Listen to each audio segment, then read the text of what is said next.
setiap kehidupan kami Bapa. Maka terlalu besar anugerah-Mu Tuhan di dalam hidup kami Bapa di dalam surga, yang memelihara hidup kami Tuhan dari hari-hari yang lalu sampai detik ini Tuhan.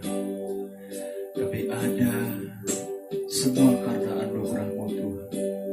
Kami ada oleh karena kebaikan Tuhan di dalam kehidupan kami. Bukan gagah dan perkasa kami Tuhan, bukan karena kekuatan kami Bapa di dalam surga, namun semata-mata Tuhan oleh karena kebaikan Tuhan, oleh karena anugerah-Mu Tuhan. Terima kasih Bapa di dalam surga, terima kasih Tuhan. Terpujilah nama-Mu Tuhan Yesus Kristus. Dan hari ini Tuhan kami bersyukur kepada-Mu Tuhan. Kami boleh dipertemukan kembali Bapa di dalam surga dalam program Siraman Rohani Kristen Tuhan. Dan kali ini Bapa di dalam surga itu semua oleh karena kebaikan dan anugerah Tuhan. Bersyukur juga ya Bapa di dalam surga buat saudara-saudaraku Tuhan yang mendengarkan program ini Tuhan. Biarlah kiranya Tuhan yang terus menolong, Tuhan yang terus memberkati mereka Bapa di dalam surga. Dan biarlah kiranya Tuhan lewat program ini Tuhan, hidup mereka diberkati Bapa. Lewat pemberitaan firman-Mu ya Bapa di dalam surga, hidup mereka diberkati Bapa di dalam surga. Demikian juga Tuhan, hamba-Mu terus berdoa Tuhan, memberkatilah Engkau Tuhan Yesus Kristus lewat program SRK ini Tuhan, sehingga banyak jiwa-jiwa Tuhan yang diberkati Tuhan, banyak jiwa-jiwa Tuhan dimenangkan Bapa di dalam surga, banyak jiwa-jiwa Bapa dipulihkan Tuhan lewat pemberitaan firman-Mu Tuhan dalam program Siraman Rohani Kristen ini Tuhan. Terima kasih Bapa di dalam surga, dan sebentar Tuhan kami mau mendengarkan kebenaran firman-Mu Tuhan, firman-Mu yang luar biasa, firman-Mu yang hidup Tuhan, firman-Mu yang sanggup mengubah setiap kehidupan kami Tuhan, firman-Mu yang Bapa di dalam surga yang menjadi suluh, yang menjadi terang di dalam setiap kehidupan kami Bapa. Itu sebabnya Bapa di dalam surga, biarlah kiranya Engkau yang memberkati pemberitaan firman-Mu Bapa, dan biarlah kiranya Tuhan Yesus Kristus yang memberkati setiap umat-Mu Tuhan yang mendengarkan kebenaran firman Tuhan. Terima kasih Bapa di dalam surga, terima kasih Tuhan. Terpuji, termulialah nama-Mu Bapa. Hanya di dalam nama Tuhan Yesus Kristus kami sudah berdoa dan bersyukur. Haleluya, haleluya, amin. Saudaraku yang dikasihi Tuhan Yesus Kristus, kita patut bersyukur kepada Tuhan oleh karena kebaikan dan anugerah Tuhan di dalam kehidupan kita, dalam perjalanan kehidupan kita di tengah-tengah dunia ini. Tuhan masih memelihara, bahkan juga memberkati setiap kehidupan kita. Dan terima kasih buat saudara-saudaraku yang terus mendukung, bahkan juga mendengarkan program ini, program SRK Siraman Rohani Kristen. Dan biarlah kiranya lewat program ini kehidupan kita diberkati oleh Tuhan, bahkan juga lewat pemberitaan firman Tuhan, hidup kita diberkati oleh Tuhan. Saudaraku yang dikasihi Tuhan Yesus Kristus, firman Tuhan terambil dari kitab Yosua. Kitab Yosua pasal yang ke-24 ayat 16 sampai dengan ayat yang ke-18. Yosua pasal 24 ayat 16 sampai dengan ayat yang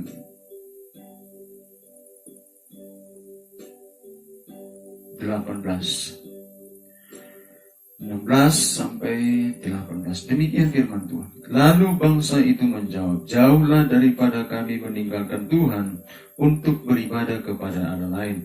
Sebab Tuhan Allah kita, dialah yang telah menuntun kita dan nenek moyang kita dari tanah Mesir, dari rumah perbudakan, dan yang telah melakukan tanda-tanda mukjizat yang besar ini di depan mata kita sendiri, dan yang telah melindungi kita sepanjang jalan yang kita tempuh dan di antara semua bangsa yang kita lalui. Tuhan menghalau semua bangsa dan orang Amori penduduk negeri ini dari depan kita. Kami pun akan beribadah kepada Tuhan, sebab Dialah Allah kita. Kami pun akan beribadah kepada Tuhan, sebab Dialah Allah kita. Saudaraku yang dikasihi Tuhan Yesus Kristus, tema pemberitaan firman Tuhan dalam siraman rohani Kristen hari ini yaitu berkomitmen dalam beribadah. Kalau kita berbicara tentang komitmen, tentunya sangat dibutuhkan di dalam setiap kehidupan kita. Apapun yang menjadi bidang pekerjaan kita, yang namanya komitmen pasti dibutuhkan. Kalau kita seorang pekerja, maka kita harus berkomitmen kepada pekerjaan kita tersebut. Dan kalau kita tidak berkomitmen di dalam pekerjaan kita tersebut, maka siap-siaplah pimpinan perusahaan di mana kita bekerja mengeluarkan kita dari tempat di mana kita bekerja. Ya, kalau kita bekerjanya asal-asalan, kita bekerjanya suka-suka hati kita, mau datang, mau nggak datang, kita nggak peduli, EGP, begitu ya. Maka pimpinan kita di tempat di mana kita bekerja tersebut akan berpikir ulang kembali untuk melanjutkan kita bekerja di situ. Dalam membentuk keluarga pun kita membutuhkan yang namanya komitmen. Suami dan istri saling berkomitmen. Harus ada komitmen di antara mereka.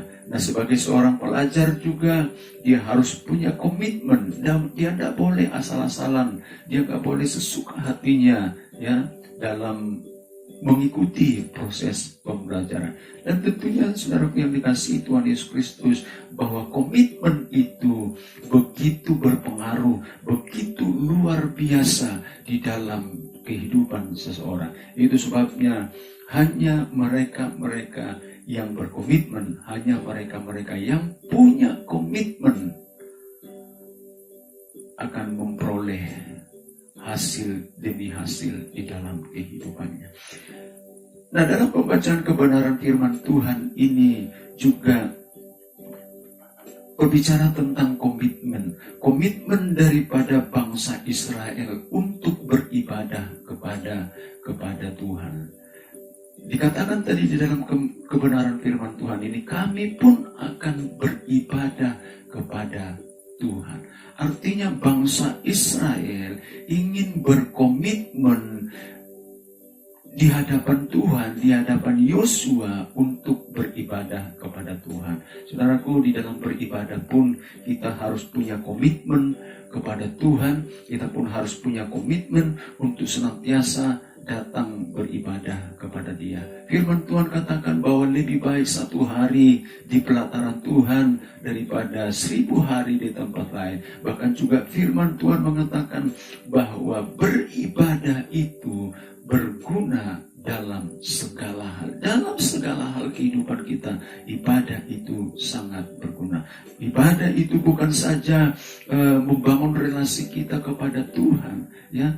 Ibadah itu bukan saja membangun spiritualitas kita, bukan saja membangun rohani kita, tetapi kalau dikatakan firman Tuhan, ibadah berguna dalam segala hal. Maka dalam berbagai kehidupan kita, dalam berbagai bidang kehidupan kita, maka ibadah itu sangat-sangat penting. Jangan kita berkata, saudara yang dikasihi Tuhan Yesus Kristus, bahwa ibadah itu tidak berguna dalam pekerjaan kita. Kita jangan mengatakan bahwa ibadah itu tidak berguna dalam upaya kita, dalam usaha kita. Dikatakan firman Tuhan bahwa ibadah berguna dalam segala hal. Dalam menjalani hari-hari kehidupan kita ini, bahwa ibadah itu berguna. Nah, saudara yang dikasihi Tuhan Yesus Kristus, mengapa bangsa Israel punya komitmen untuk beribadah kepada Tuhan? Ada beberapa hal, saudaraku yang dikasihi Tuhan Yesus Kristus, yang mau kita lihat di sini. Mengapa mereka mengatakan kami pun akan beribadah kepada Tuhan? Hal yang pertama yang dikatakan di situ di dalam ayat yang 17, sebab Tuhan Allah kita, dialah yang telah menuntun kita. Hal yang pertama, mengapa mereka berkomitmen untuk beribadah kepada Tuhan? Dia adalah Allah yang menuntun bangsa Israel. Perjalanan kehidupan bangsa Israel tidak terlepas dari yang namanya tuntunan Tuhan. Kalau bukan Tuhan yang menuntun kehidupan mereka, mereka tidak mampu berbuat apa-apa. Kalau bukan Tuhan yang menuntun bangsa Israel keluar dari tanah Mesir, dari tanah perbudakan, mereka tidak mampu berbuat apa-apa. Saudaraku, apa sih kelebihan, apa sih kekuatan daripada seorang budak? Tidak ada, saudara. Ya, tidak ada kemampuan, tidak ada kekuatan daripada satu bangsa, seseorang yang hidupnya diperbudak apapun itu, saudara. Diperbudak oleh bangsa lain, diperbudak oleh orang lain. Itu pun yang diperbudak itu tidak mempunyai kekuatan apapun untuk lepas, untuk bebas dari sana. Ketika kita pun diperbudak oleh dosa, ketika kita pun diperbudak oleh keinginan kita, ketika kita diperbudak oleh hal-hal yang tidak baik, sesungguhnya pun kita tidak punya kemampuan, kita tidak punya kekuatan untuk lepas dari sana. Nah, hal ini disadari betul oleh bangsa Israel. Mereka sadar bahwa ketika mereka keluar dari tanah Mesir, tanah perbudakan, itu bukan karena kekuatan mereka, tetapi mereka sadar betul bahwa mereka yang dituntun oleh Tuhan untuk keluar dari sana. Saudaraku yang dikasihi Tuhan Yesus Kristus, ada satu pelajaran yang menarik dari burung Raja Wali. Kita tahu burung Raja Wali adalah burung yang demikian besar. Lalu ketika burung Raja Wali itu menempatkan sarangnya di perbukitan-perbukitan yang sangat curam, yang sangat jauh. Bahkan juga burung Raja Wali itu dia akan melayang-melayang melintasi badai. Nah, pelajaran yang menarik dari burung Raja Wali ketika dia melatih anaknya untuk bisa terbang. Maka burung Raja Wali tersebut akan mencengkram anaknya tersebut lalu dibawa ke ketinggian. Dari ketinggian itu dia menjatuhkan anaknya tersebut. Anaknya itu dijatuhkan dan anak ini mau sampai ke tanah. Lalu dia ambil kembali anaknya itu, dibawa lagi terbang tinggi. Begitu terus menerus dia melatih anaknya ini. Supaya apa? Supaya anaknya itu bisa terbang sebagaimana induknya. Lalu saudaraku yang dikasihi Tuhan Yesus Kristus, dan tiba saatnya ketika si anak ini sudah mulai boleh terbang, maka si induk akan menghancurkan daripada sarangnya. Dia akan menjatuhkan tubuhnya ke sarang tersebut sehingga sarang itu hancur. Nah, saudara yang dikasihi Tuhan Yesus Kristus, uniknya cara burung Raja Wali menuntun daripada anaknya supaya anaknya tersebut bisa terbang seperti induknya. Dan demikian juga Tuhan menuntun setiap kehidupan kita. Tuhan menuntun setiap perjalanan kehidupan kita ketika kita berada di dunia ini. Sesungguhnya bukan karena kuat, bukan karena gagah kita. Itulah yang dikatakan oleh pemazmur. Bukan kuat, bukan gagah, tapi Rohku, kata Tuhan. Lalu yang berikutnya saudara yang dikasihi dikasihi Tuhan Yesus Kristus, mengapa bangsa Israel ini punya komitmen, kami pun akan beribadah kepada Tuhan. Hal yang berikutnya yaitu bahwa Tuhan melakukan tanda-tanda ajaib ataupun mukjizat di depan mereka, di dalam kehidupan mereka. Banyak mukjizat-mukjizat yang dikerjakan oleh Tuhan, banyak tanda-tanda ajaib yang dikerjakan oleh Tuhan di tengah-tengah bangsa Israel. Ketika mereka berjalan di padang gurun, itu pun sesungguhnya satu mukjizat yang luar biasa. Bayangkan padang gurun, saudaraku. Ketika siang hari maka panasnya, teriknya begitu luar biasa. Kita yang tinggal umumnya di Indonesia, ya, kita pun dengan cuaca yang panas seperti di Indonesia, kita pun sudah sangat-sangat mengeluh. Tetapi bagaimana dengan bangsa Israel yang hidup, yang berjalan di tengah padang gurun yang panasnya begitu luar biasa. Tetapi ada kuasa Tuhan yang melindungi mereka dari panasnya terik matahari. Firman Tuhan katakan bahwa Tuhan mengirim awan, dan awan inilah yang senantiasa berjalan bersama-sama dengan mereka, sehingga mereka tidak terlalu merasakan panasnya terik matahari tersebut. Lalu ketika malam hari juga kebalikan daripada siang hari. Kalau siang hari panasnya begitu luar biasa, maka malam hari begitu dingin sekali. Bagi saudara-saudara yang tinggal di daerah dingin, itu belum seberapa dibandingkan dengan apa yang dialami oleh bangsa Israel ketika di padang gurun yang dinginnya begitu luar biasa. Tetapi lihat baik-baik bahwa Allah juga memelihara mereka di tengah-tengah cuaca yang begitu dingin, di tengah-tengah cuaca yang begitu menggigil di dalam kehidupan mereka, yaitu Allah membuat tiang api, dan tiang api ini berjalan bersama-sama dengan mereka, sehingga mereka waktu malam mereka tidak merasakan dinginnya cuaca malam. Karena apa? Karena ada tiang api yang dikirimkan oleh Tuhan. Banyak juga saudara yang dikasihi Tuhan Yesus Kristus, di padang gurun itu binatang-binatang buas yang setiap saat, yang setiap waktu bisa menerkam mereka. Tetapi kalau kita baca kebenaran firman Tuhan, tidak ada di antara bangsa Israel yang mengalami kematian oleh karena binatang buas tersebut. Tidak ada bangsa Israel mengalami kematian oleh karena teriknya matahari, oleh karena panasnya matahari. Dan tidak ada bangsa Israel meninggal oleh karena dinginnya cuaca malam. Bangsa Israel meninggal. Ada di antara mereka yang meninggal oleh karena mereka bersungut-sungut. Itu sebabnya stop yang namanya bersungutan. Karena apa? Karena bersungutan akan merugikan kita sendiri. Ada mukjizat, ada tanda-tanda ajaib yang bersama-sama daripada bangsa Israel. Ada kuasa Tuhan yang bekerja di tengah-tengah perjalanan bangsa Israel. Dan mereka sadari itu betul.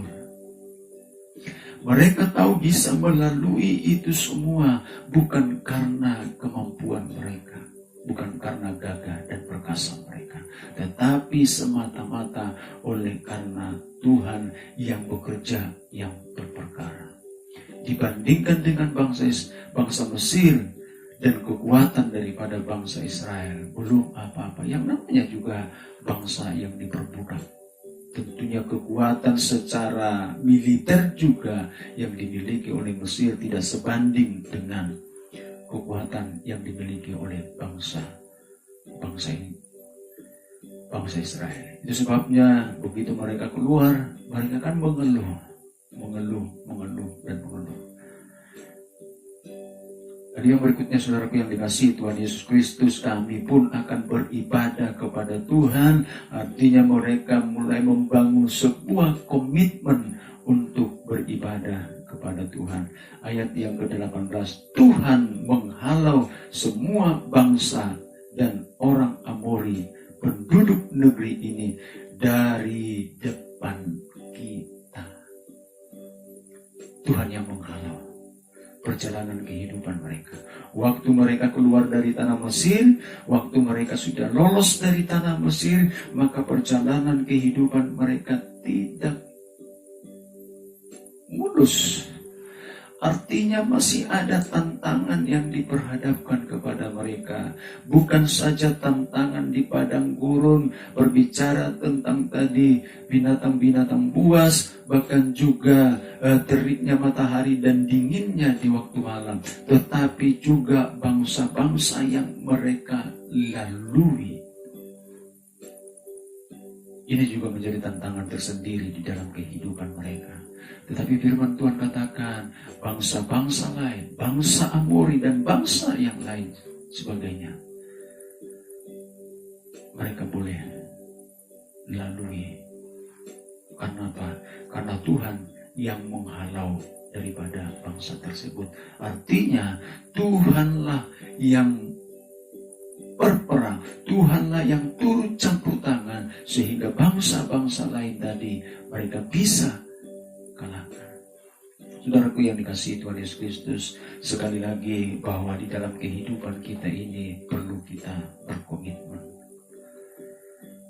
Terlebih berkomitmen dalam beribadah kepada Tuhan.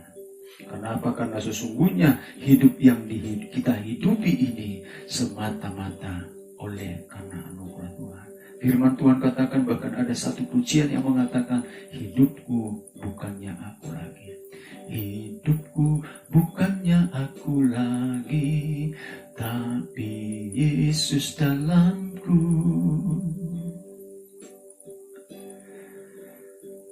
Kita boleh menjalani hari-hari kehidupan kita ini bukan karena perbuatan kita, tetapi semata-mata oleh karena gagah dan perkasa daripada Tuhan yang Tuhan berikan kepada kita. Berkomitmen beribadah kepada Tuhan. Kami pun akan beribadah kepada Tuhan. Karena apa? Karena bangsa Israel sadar bahwa mereka hidup karena Tuhan yang menuntun, karena Tuhan yang melakukan tanda-tanda mukjizat-mukjizat di hadapan mereka, dan karena Tuhan yang menghalau semua bangsa-bangsa. Amin. Terima kasih Tuhan untuk kebenaran firman-Mu, Bapak. Hari ini kami belajar tentang komitmen. Hari ini kami diingatkan kembali tentang komitmen Tuhan. Betapa pentingnya komitmen di dalam kehidupan kami. Betapa pentingnya komitmen Tuhan di dalam berbagai bidang kehidupan kami, Bapak. Dan kami melihat Tuhan, hanya mereka-mereka yang punya komitmen lah Tuhan, yang akan mampu menjalani kehidupan ini, yang akan mampu meraih yang namanya keberhasilan Tuhan. Kami juga berkomitmen kepada Tuhan, secara khusus berkomitmen di dalam beribadah Tuhan. Kalau pemazmur mengatakan, lebih baik 1 hari di pelataran-Mu daripada 1000 hari di tempat lain. Dan Engkau juga katakan Tuhan bahwa beribadah itu berguna dalam segala hal. Betapa bahagianya Tuhan kami ketika kami boleh beribadah bersama-sama dengan Tuhan. Terima kasih Tuhan, bila kami boleh berkomitmen dalam beribadah Tuhan. Apapun yang terjadi di dalam kehidupan kami mau katakan seperti bangsa Israel di hadapan Yosua, kami pun akan beribadah kepada Tuhan. Terima kasih Tuhan Yesus Kristus, Engkau memberkati Tuhan. Saudara-saudaraku, Engkau yang memberkati umat-umat-Mu Tuhan, yang mendengarkan program ini Tuhan. Siraman rohani Kristen Bapa di dalam surga, Biarlah Tuhan lewat program ini hidup mereka diberkati, diubahkan oleh Tuhan. Apapun yang menjadi pergumulan mereka Tuhan, Tuhan yang menjadi jawaban. Yang berbeban berat Tuhan, Engkau lepaskan beban berat mereka. Engkau angkat beban mereka Tuhan. Yang sakit Tuhan Engkau sembuhkan di dalam nama Tuhan Yesus Kristus. Ada kuasa-Mu, ada mukjizat-Mu Tuhan yang mengalir di dalam kehidupan mereka. Dalam nama Tuhan Yesus Kristus. Dan kami percaya Tuhan, tanda-tanda ajaib, mukjizat itu Tuhan akan terus mendampingi perjalanan kehidupan kami Bapa di dalam surga. Terima kasih Bapa di dalam surga, terima kasih Tuhan, terpuji termulialah nama-Mu Bapa. Terima kasih Bapa di dalam surga, sepanjang hari ini Tuhan Yesus Kristus. Kami percaya ada sukacita, ada damai sejahtera Tuhan, ada berkat yang daripada Tuhan, yang Tuhan mau berikan, yang Tuhan mau anugerahkan dalam kehidupan kami Tuhan. Terima kasih Tuhan, terpujilah nama-Mu Bapa. Hanya dalam nama Tuhan Yesus Kristus kami sudah berdoa dan mengucap syukur. Haleluya, haleluya, amin.